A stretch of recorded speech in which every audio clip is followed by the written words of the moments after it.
Hi, hello, I'm Louise Grenier with allergygone.ca, and today I want to share a little bit more information about allergy. I had been trained as a nurse, and I was actually teaching in nursing college, and everything related with the medical system, it's about the body having weakness or the body being faulty. In case of allergy, it's like you're bad lucky, you have an allergy. It's like it's a lock or unlock issue. But there is more to it. Realize that what I'm sharing here on this video, it's about me, my way of thinking, my way of understanding, what I observe in my practice. It's the subconscious that is in charge of classification. So just pretend you have two columns. A column of everything that is safe and a column that is a threat to your safety.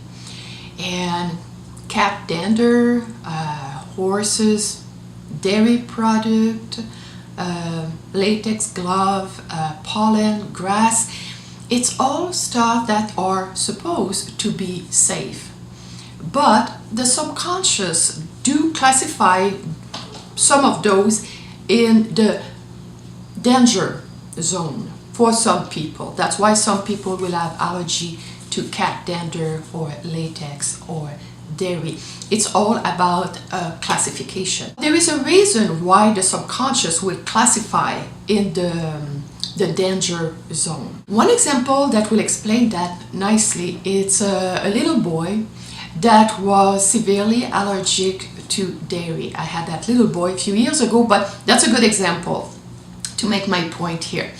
So I talked with the mom during the session, and the mom said it started during between kindergarten and grade 1, because in kindergarten he was fine with milk, and in grade 1 he was allergic to dairy. So she thought it was just a bad luck that he developed an allergy to dairy.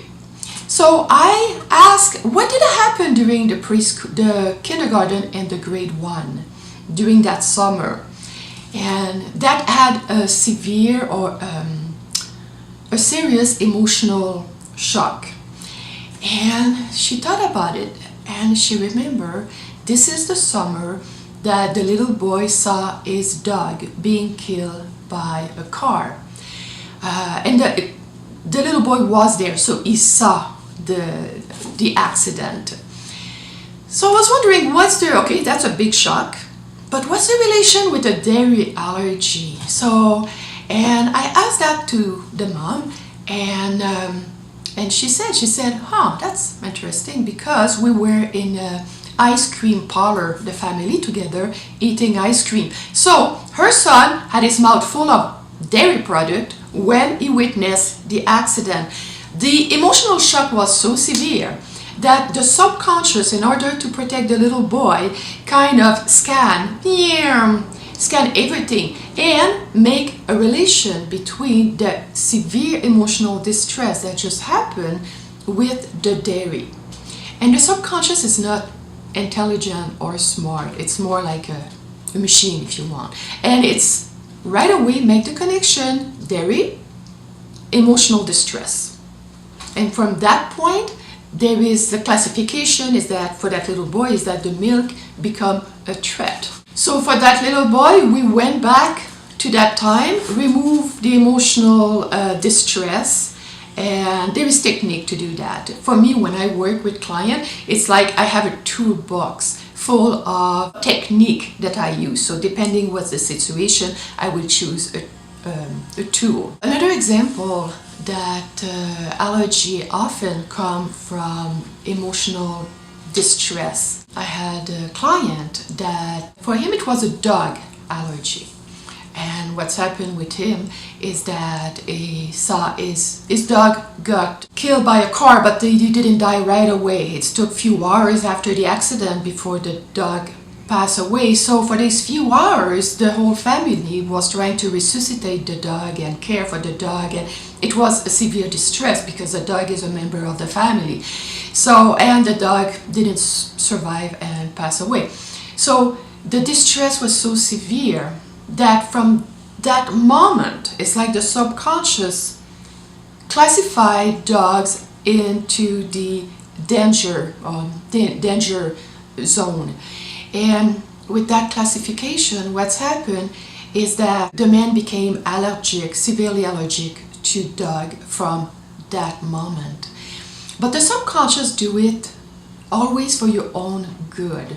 The subconscious does it in order that that emotional trauma will never happen again, because you will actually never own a dog any longer because of your allergy. So that big emotional distress is never going to repeat itself. Another example is that adult, the guy is in his 60s, but he always been allergic to cat.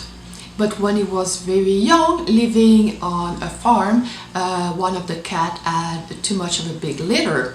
And in farm, at that time, I don't know if that's still what they're doing, but they put the cat in a bag and put the bag with the cats in water. But the dad wanted his little boy to become a man, as a little boy to do that. So for a young child to do that and feeling the cat trying to survive the situation, it's a huge trauma.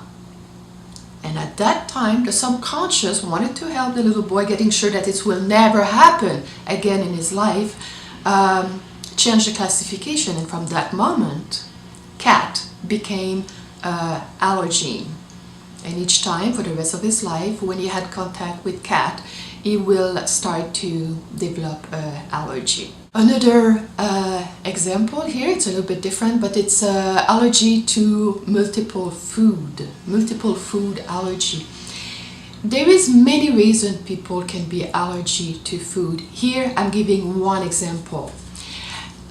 It's a lady, and each time they will have supper time, she will feel so anguish and distress to be sitting in front of her husband that was kind of a little bit mean to her, that she was eating her meal with a feeling of distress.